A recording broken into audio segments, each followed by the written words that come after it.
बच्चों, जब मैंने आपको चित्तौड़गढ़ का दुर्ग पढ़ाया था उस वक्त मैंने कहा था कि मैं विजय स्तंभ आपको अलग ही दूंगा, और आज हम अध्ययन कर रहे हैं विजय स्तंभ का।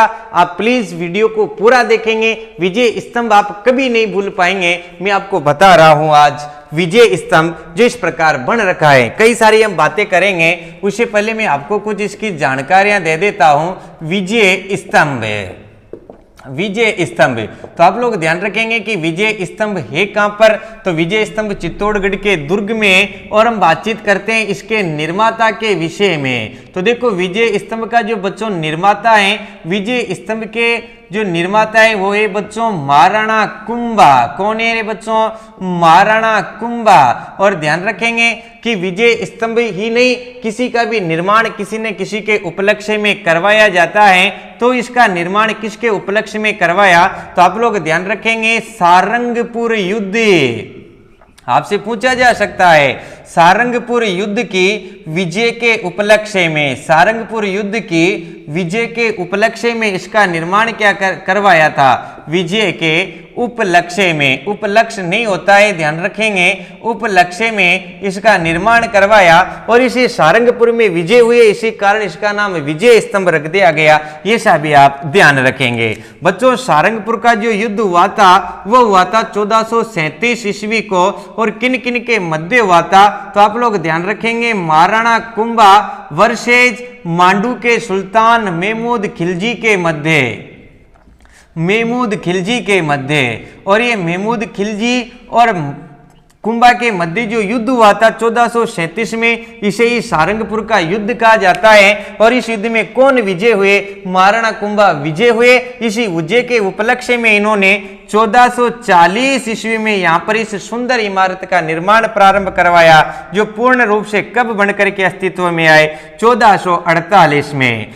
ध्यान रखेंगे बच्चों, इसको बनाने में कुल 90 लाख रुपए खर्च हो गए थे, ये सब भी आपको ध्यान रखना है। इसके जो शिल्पी है, आपसे ये भी पूछा जा सकता है कि इसके शिल्पी, इसके कलाकार कौन है, तो आप लोगों को ध्यान रखना है जैता। विजय स्तंभ को किसने बनाया था बच्चों? जैता ने बनाया था, और इसका सहयोग किया था इनके लड़के नापा, फूमा और पुंजा ने। तो आप मुख्य रूप से क्या ध्यान रखेंगे? जैता ध्यान रखेंगे, और जैता का सहयोग किया था नापा, फूमा, पुंजा, जो इनके लड़के थे, ये इसका मुख्य शिल्पी था। बच्चों, इसकी जो आकृति है, आपसे पूछ लिया जाए कि विजय स्तंभ की आकृति किसके समान है, तो विजय स्तंभ की आकृति है बच्चों डमरू के समान। ये सभी आप ध्यान रखेंगे, किसके समान है? डमरू के समान इसकी आकृति है, ये भी आप ध्यान रख लेंगे। इसके बाद बच्चों आपको ध्यान रखना है, यह 9 मंजिला है। विजय स्तंभ कितने मंजिला है? 9 मंजिला है। और 9 मंजिला होने का मतलब आप ध्यान रखेंगे, ये नवनिधियों का प्रतीक है। अष्ट सिद्धि और नवनिधि, तो नवनिधि का प्रतीक है। 9 मंजिला होना क्या है? नवनिधियों का प्रतीक है। इसके बाद आप ध्यान रखेंगे ये किसको समर्पित है, तो आप लोगों को ये भी ध्यान रखना होगा बच्चों कि ये विष्णु को समर्पित है। भगवान, ये परीक्षा में पूछा गया है कि विजय स्तंभ किन को समर्पित है, तो विजय स्तंभ भगवान विष्णु को समर्पित है। बच्चों, विजय स्तंभ कुंभा की कीर्ति का बखान करता है, इसलिए इसको कीर्ति स्तंभ भी कहा जाता है। विजय स्तंभ कुंभा की कीर्ति का बखान करता है, इसलिए इसको क्या भी कहा जाता है? कीर्ति स्तंभ भी कहा जाता है। ये सभी आप ध्यान रख लेंगे। नेक्स्ट बच्चों, अगर हम बातचीत करते हैं यहीं से, तो आप लोग ध्यान रखेंगे 9 मंजिला है, और वे नवनिधियों का प्रतीक है। डमरू के समान इसकी आकृति है, भगवान विष्णु को समर्पित है। इसको जैता ने बनाया था। निर्माण कार्य 1440 से 1448 तक चला है। 90 लाख टोटल इसमें खर्च हो गए। और किस युद्ध की विजय के उपलक्ष्य में? सारंगपुर युद्ध की विजय के उपलक्ष्य में किसने बनाया है बच्चों? महाराणा कुंभा ने बनाया है। अब हम बातचीत करते हैं इसके आधार की, तो आप लोग ध्यान रखेंगे ये 30 फुट तो चौड़ा है और 120 फुट ऊंचा है, ये भी आप ध्यान रखेंगे। इसकी ऊंचाई कितनी है रे बच्चों? 120 फुट, और इसकी जो चौड़ाई है वह कितनी है? 30 फुट, ये आप ध्यान रख लेंगे। इसमें कुल जो सीढ़ियां लग रखी हैं बच्चों, ध्यान रखेंगे इसमें कुल सीढ़ियों की संख्या कितनी है, तो इसमें 157 सीढ़ियां हैं, इनको भी आप ध्यान रख लेंगे। तो एक बार इसका स्क्रीनशॉट ले ले, फिर हम इसको और आगे बढ़ाते हैं और कई सारी बातें हम विजय स्तंभ की करेंगे। तो शायद आप लोगों ने ले लिया होगा। नेक्स्ट हम बातचीत कर रहे हैं विजय स्तंभ की ही।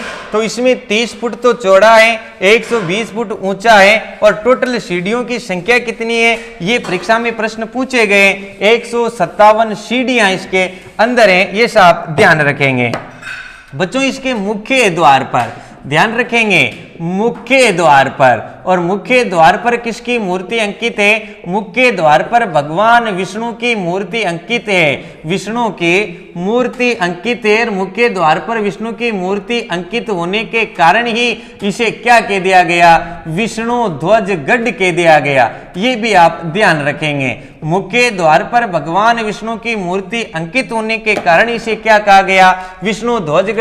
और ये विष्णु ध्वजगढ़ किसने कहा, उपेंद्र नाथ ने, ध्यान रखेंगे।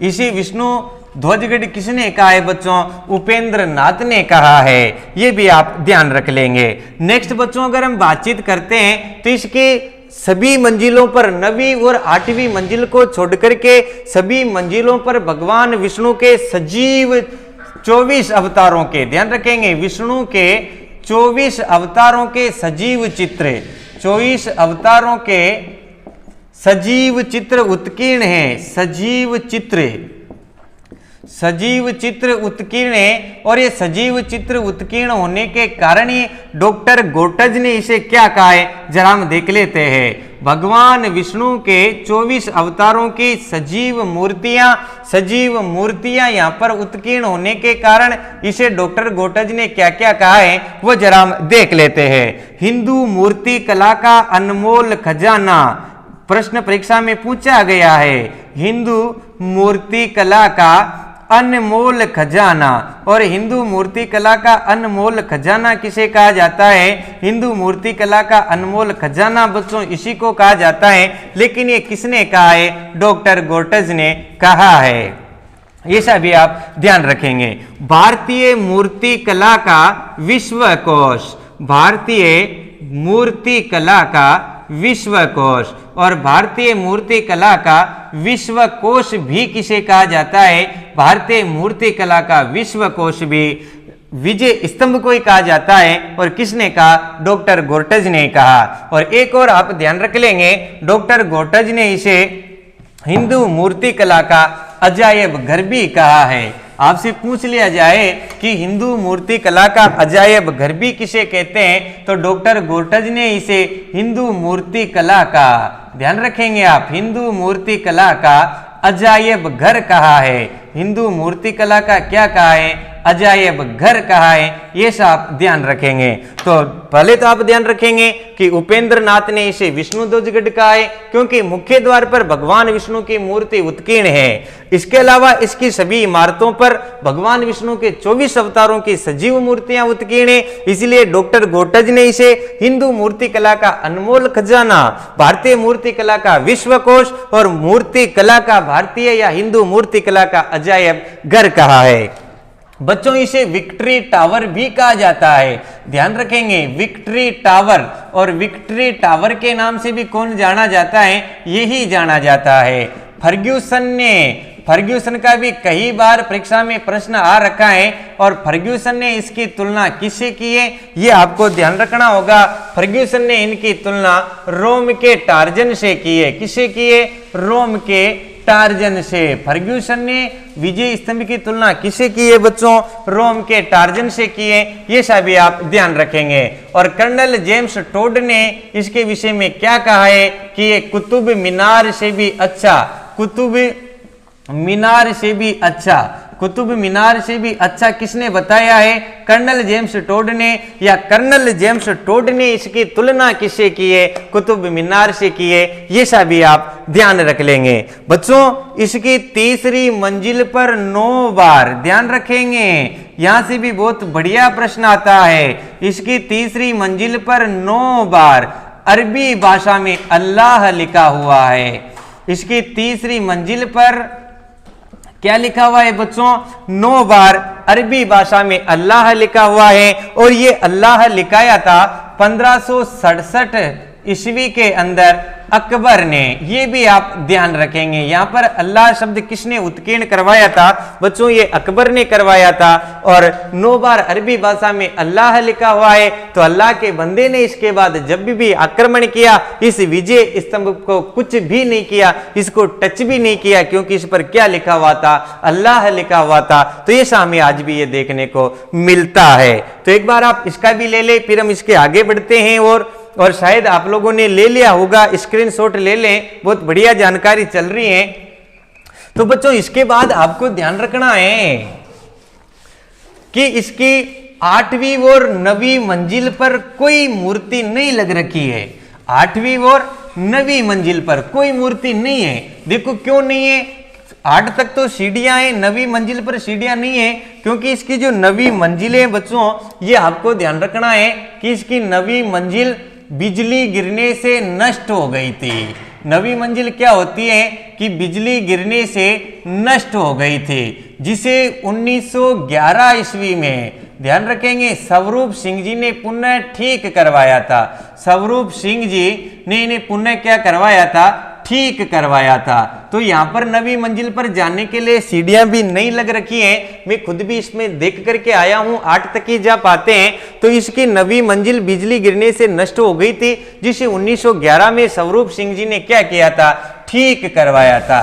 बच्चों इसकी 8वीं, यहां से कई बार परीक्षा में प्रश्न आ रखा है, 8वीं मंजिल पर कीर्ति स्तंभ प्रशस्ति लगी हुई है। यहां से बहुत बढ़िया नॉलेज का प्रश्न बनता है।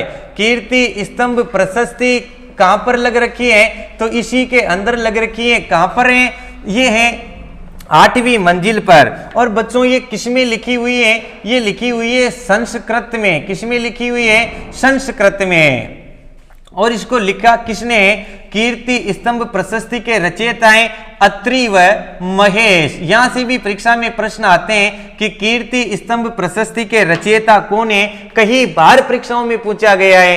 कीर्ति स्तंभ प्रशस्ति के रचयिता हैं बच्चों कवि अत्रि और कवि महेश। और ध्यान रखेंगे संस्कृत में लिखी हुई है। और कीर्ति स्तंभ प्रशस्ति कहां पर लग रखी है? इसकी 8वीं मंजिल पर लग रखी है। बहुत सारे आपको जैन कीर्ति स्तंभ में बताते हैं जो गलत है, ध्यान रखेंगे। इसकी 8वीं मंजिल पर कीर्ति स्तंभ जो कुंभा की कीर्ति का बखान करती है, वो संस्कृत में लिखी हुई है और अत्रि और महेश के द्वारा लिखी गई है। साथ में ध्यान रखेंगे इसी कीर्ति स्तंभ में राणा हमीर देव चौहान नहीं, राणा हमीर को विषम घाटी पंचानन, कई बार परीक्षाओं में पूछा गया है कि किसे विषम घाटी पंचानन कहा जाता है। तो बच्चों राणा हमीर को विषम घाटी पंचानन कहा जाता है। और वह किस में कहा है? वह इसी कीर्ति स्तंभ प्रशस्ति में कहा है। ये सभी आप ध्यान रखेंगे। नेक्स्ट बच्चों अगर हम बातचीत करते हैं तो आप ध्यान रखेंगे यह राजस्थान की प्रथम इमारत है। यह राजस्थान की प्रथम इमारत है जिस पर 15 अगस्त 1949 को डाक टिकट जारी किया था। आप लोगों से पूछ लिया जाए कि राजस्थान की प्रथम इमारत जिस पर डाक टिकट जारी किया गया था, तो इसी विजय स्तंभ पर बच्चों डाक टिकट जारी किया गया था। वर्तमान में बच्चों अगर हम बातचीत करते हैं तो आप सबसे पहले ध्यान रखेंगे राजस्थान पुलिस। यहां से भी बहुत बढ़िया जानकारी मैं दूंगा। राजस्थान पुलिस नंबर 2 माध्यमिक शिक्षा बोर्ड राजस्थान, माध्यमिक शिक्षा बोर्ड राजस्थान। और नंबर 3 पर बच्चों आप ध्यान रखेंगे Rajasthan public service commission RPSC. और नंबर 4 पर बच्चों ध्यान रखेंगे जेके सीमेंट। और इन चारों का ही क्या है बच्चों? ये प्रतीक चिन्ह है। ये सभी आप ध्यान रखेंगे। वर्तमान में ये राजस्थान पुलिस, माध्यमिक शिक्षा बोर्ड राजस्थान, आरपीएससी और जेके सीमेंट का क्या है? प्रतीक चिन्ह बन रखा है, विजय स्तंभ है। तो बच्चों ये था विजय स्तंभ। जरूर आपको पसंद आया होगा, और पसंद आया हो तो आज तो आप दबा दे, लाइक भी कर दे। और अभी तक भी अगर आपने हमारे चैनल को सब्सक्राइब नहीं किया है तो सब्सक्राइब करके बेल आइकन पर क्लिक कर दे, जिससे नेक्स्ट वीडियो अच्छे वीडियो आपको मिलते रहेंगे। धन्यवाद।